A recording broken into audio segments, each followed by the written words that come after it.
یہ ہمارے عام طور پہ سمجھا جاتا ہے کہ یہ شریعت کا نظام ہے، اس کے نتیجے میں لوگوں کی بہبود ہوگی، اس کے نتیجے میں ہیومن ڈیولپمنٹ ہوگی، ترقی ہوگی۔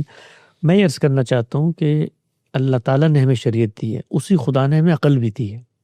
تو یہ جو دنیا کے اندر پروگریس ہوتی ہے، اس کا دین سے کوئی تعلق نہیں ہے، یہ انسان کی ایفرٹ سے ہوتی ہے۔ اب آپ کے خطہ ہے، پاکستان ہے، اس کے مسائل آپ کے سامنے ہیں، یعنی آبادی اس کا بہت بڑا مسئلہ ہے، جہالت اس کا بہت بڑا مسئلہ ہے، جو انسٹیٹیوشن کے کانفلکٹس ہیں وہ اس کا بہت بڑا مسئلہ ہے۔ تو ان مسائل کو شریعت نے حل نہیں کرنا، ان کو انسانوں نے خود حل کرنا۔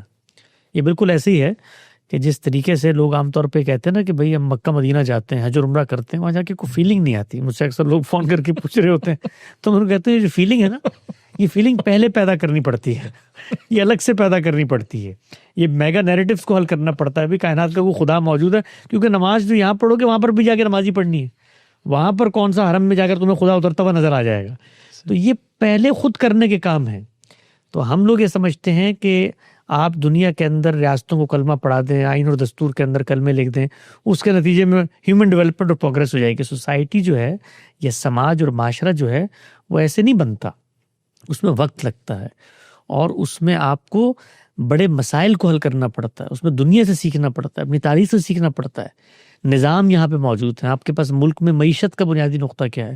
اور یہ بات یاد رکھیں کہ غربت سے بد اخلاقی جنم لیتی ہے، اور بد اخلاقی سے جذباتیت پیدا ہوتی ہے، اور جب جذباتیت پیدا ہو جاتی ہے تو پھر فرسٹریٹڈ نیریٹیوز اپنی جگہ بناتے ہیں۔ اس لیے آپ دیکھیے ہمارے ملک کے اندر آپ جب کبھی بھی توہین رسالت، توہین مذہب کے نام پر لوگوں کو یکجا کرنا چاہتے ہیں، وہ لوگ جو کبھی زندگی میں نماز بھی نہیں پڑھتے وہ بھی مرنے مارنے کو تیار ہو جاتے ہیں۔ وجہ کیا ہے؟ غربت اور جہالت۔